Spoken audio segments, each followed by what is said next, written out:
Well, the experience was coming to Niagara-on-the-Lake, enjoying the wonderful environment here, and seeing two performances at the Shaw with a group of friends. And it was the first time we'd been to the Shaw, and we were so enthusiastic about it, and it's an unusual event and a venue, and we've been coming back ever since. And this was 20 years ago. I've been coming for 19 years. I also am a subscriber to many theatre companies in Ottawa. I go to theatre in New York, I go to theatre in London, all across Canada and the United States, and I have never seen any productions that are superior to Shaw.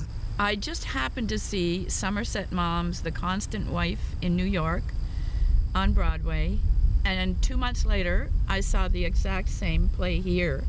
And the one in Niagara-on-the-Lake was superior in every way. And like the performance we attended yesterday, you walk out thinking, wasn't that the best thing I've ever seen? The variety, the musicals, the Shaw performances, and the other contemporary performances. It's a wonderful mix of theater. Theater potentially has the power to be extremely moving and very provocative, and perhaps precipitate change within ourselves and within the world at large.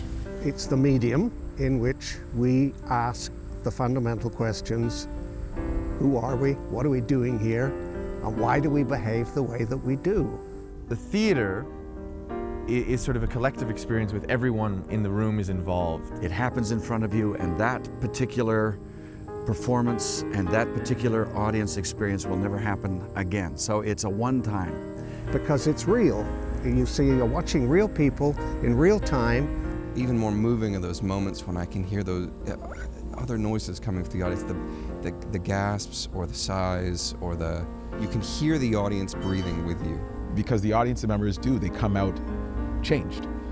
We hope an audience will go out into the night asking the same questions of themselves. Who am I? What am I doing here? Why do I behave the way I do? Well, when Big Mama goes out of a room, I can't remember what that woman looks like. But when Big Mama comes back into the room, boy, then I see what she looks like, and I wish I didn't. So all these plays really portray life and many aspects of life, and yeah. Portrays the human experience in every way, and we can learn from it, or we can associate with it, or we can try to figure it out. Or just enjoy it. Or just enjoy it. The Shaw Festival's mandate is very specific. It's 1856 to 1950 stories written or about that period of time. And as we get further and further away from that mandate period, people's connection, obviously, with the time is getting more tenuous. And so I've often thought, wouldn't it be wonderful if we had some process whereby we could bathe them in this world? And this dream was what we now call our mandate intensive. You've gone from a period where women were corseted at one end to the jive at the other end, but neither period would be familiar to a young woman now. The idea of wearing hat and gloves, for example. The whole idea of how you actually handle a hat, how you wear your gloves, the protocol about where you would place them. This is all new information to our actors as they come here. Tamara, you wear it wrong. I saw it in Vogue. It's up here and down there. Stop mauling me, princess. Dialect is huge. As we become more global, we're starting to sound a lot more alike. But if you look at the beginning of Pygmalion as an example, My Fair Lady, Professor Higgins starts identifying people almost by their streets. So in order to do that, we have voice and dialect coaches here. In Hartford, Hereford, and Hampshire. Hurricanes haunt me. We have a program called Manners of the Mandate. The ultimate objective is to have a tea party at the end. But during the process, the men and women who are participating in this actually learn how to dress for a tea party, to a degree somewhat undress for a tea party as they arrive, and how they would and when they would start removing wardrobe pieces. We're expanding that program, interestingly enough, into an upstairs-downstairs component. So now we're looking at the downstairs component because there's a huge culture, as everybody knows, of servants in the way that people would have known them in the Edwardian Victorian periods. That too is long gone. Has asked that kitchen wench to have a second cup of tea. But why not? And I think it's sort of a period in history when the cracks are being opened and there's all kinds of incredibly interesting ideas.